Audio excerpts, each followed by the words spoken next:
países peores del mundo en materia de economía, y no sé si en materia social y política también, ¿no? Hoy estamos entre los 3 últimos países del mundo. Bueno, tengo en línea a Santiago Fraschina, qué suerte, director de la carrera de Economía de la Universidad de Avellaneda. ¿Cómo estás, Santi? Buen día. ¿Cómo te va, Mauro? Un saludo grande. Igualmente. Y tratando de explicar esto que pasó en Bolivia como un referente a que no es Bolivia pobre, que nos dice, es cualquier país del mundo, que nos dice, no seas como la Argentina, está entre los 3 países mayor inflación del mundo, no tienen plan económico. De verdad que el mundo tiene razón, no es que los atacan, ¿no? No, comparto, Mauro. Mirá, nosotros ayer de la Universidad de Avellaneda acabamos de sacar un informe sobre la pobreza. Sí. En el último año, 6 pobres por minuto se generaron en la Argentina. Sí. 6 pobres por minuto. Si lo tomás por hora, son 371 pobres por hora en el último año que tuvimos en la Argentina. Esto es una catástrofe social, sí, lo que está pasando. Entonces ya, obviamente, uno dice lo económico, porque estamos con 55% de inflación interanual, 43 empresas por día cierran en la Argentina. Obviamente uno lo ve desde el punto de vista económico, pero la contracara del desastre económico es la catástrofe social que estamos viviendo.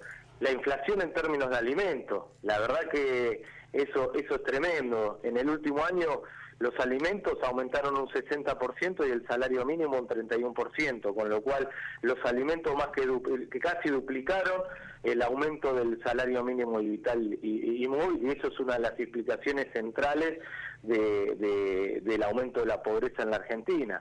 Volvemos a tener una crisis laboral con tasa de desocupación de 2 dígitos. El último dato del INDEC fue 10.6% de inflación a nivel nacional, pero en el conurbano bonaerense ya llega al 13%, y ciudades como Mar del Plata está casi en el 15% el desempleo.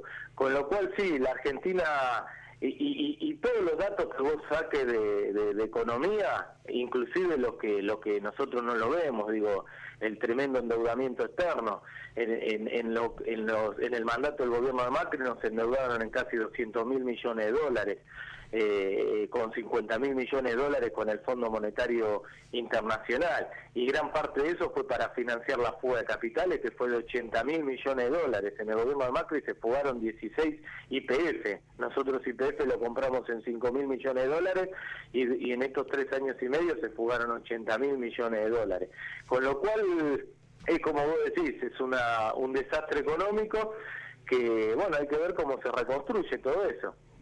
No se puede hacer todo tan parejo y tan mal. No se puede ser tan malo como... ¿Pero qué hizo Macri de bueno? Nada, no sabe gobernar. ¿Qué es lo que pasó?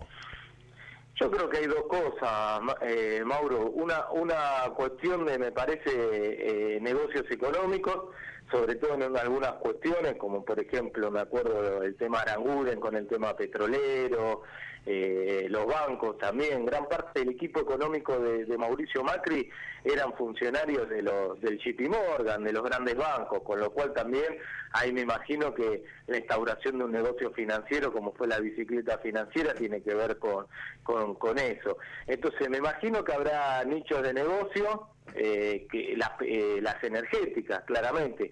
Dolarizar la tarifa de los servicios públicos, dolarizar el combustible en una economía que todos funcionamos con pesos, más allá de que es una economía bimonetaria, pero que todos ganamos en pesos, los trabajadores, los jubilados, las empresas ganan en pesos, salvo las empresas petroleras y las energéticas, que el gobierno de Macri decidió dolarizar las tarifas de los servicios públicos. Bueno, eso es una locura, pero ahí tiene que ver con esos nichos de negocio que hablábamos anteriormente. Y después mucha ceguera ideológica también.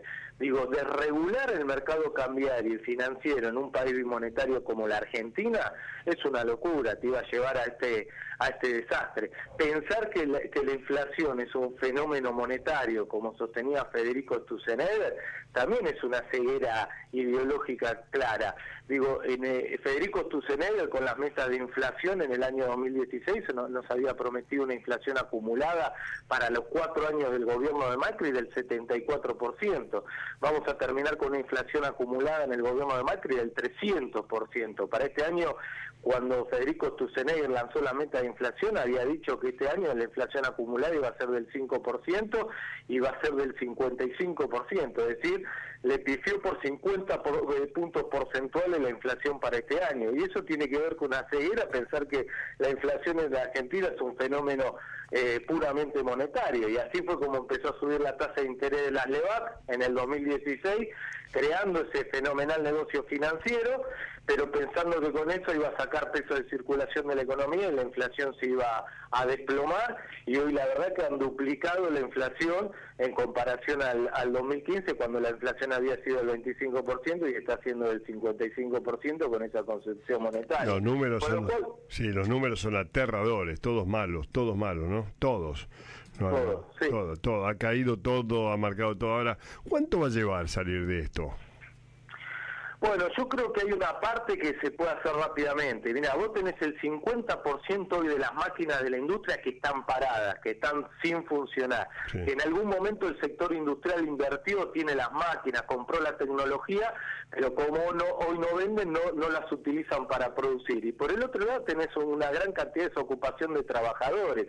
Hoy vos tenés un contexto, el gobierno de Macri te llevó a una situación donde tenés desempleo de capital y desempleo de trabajadores, máquinas sin utilizar y trabajadores sin trabajo, con lo cual eso se puede utilizar para poner en funcionamiento y rápidamente poder empezar a crecer la economía argentina, con lo cual, ¿qué necesitamos? Que vuelva a haber consumo. Lo que tiene que hacer el próximo gobierno es aumentar los ingresos de los que menos ganan, a esto me refiero a los jubilados, el salario mínimo y vital y móvil, la asignación universal por hijo, porque esos sectores tienen lo que en economía se llama propensión marginal a consumir cercana a uno, es decir, cuando vuelve a aumentar los ingresos, como tienen necesidades insatisfechas, rápidamente se destina al consumo. Si hoy aumenta el consumo, el empresario puede empezar a aumentar la producción sin tener que invertir, porque como decíamos anteriormente, tiene esa máquina parada. Entonces, al aumentar el consumo, el empresario va a empezar a aumentar la producción porque está vendiendo más, no necesita invertir en el corto plazo porque tiene que poner en funcionamiento las máquinas paradas y puede empezar a tomar trabajadores para poder producir. Obviamente hay que volver a proteger el mercado interno. Otro de los desastres que hizo el gobierno de Macri fue hacer una apertura comercial indiscriminada en un mundo donde hay una guerra comercial infernal entre las potencias industriales, donde Xi Jinping, China, se pelea con Trump, con Merkel, con Putin para ver quién es más proteccionista. En ese contexto internacional vos no podés abrir tu economía, porque hay excedentes de producción en el mundo que tratan de colocar esos productos en las economías como la Argentina, y así lo hicieron, inclusive nos hicieron dumping, vendieron los productos por debajo de los costos, y es una de las causas centrales por qué quebró nuestra industria nacional, no porque nuestra industria era ineficiente, no era competitiva, sino porque hicieron una ecuación macroeconómica donde al industrial argentino le era imposible poder competir. Entonces, si protegemos de vuelta al mercado interno, como hace cualquier país del mundo hoy en la actualidad, y empezamos a aumentar el consumo, rápidamente podemos empezar a crecer, y a partir de crecer, el resto de los desastres económicos y sociales son muchísimo más fáciles de resolver. Obviamente un punto importante va a ser la rediscusión de la deuda externa con los bonistas privados y con el Fondo Monetario Internacional. Gran parte del éxito del programa económico tiene que ver con esa discusión. Santiago, muchísimas gracias. Siempre me llenas de academicismo pragmático, cosa que me gusta más. Me contás todo y me decís, hay que hacerlo de esta manera.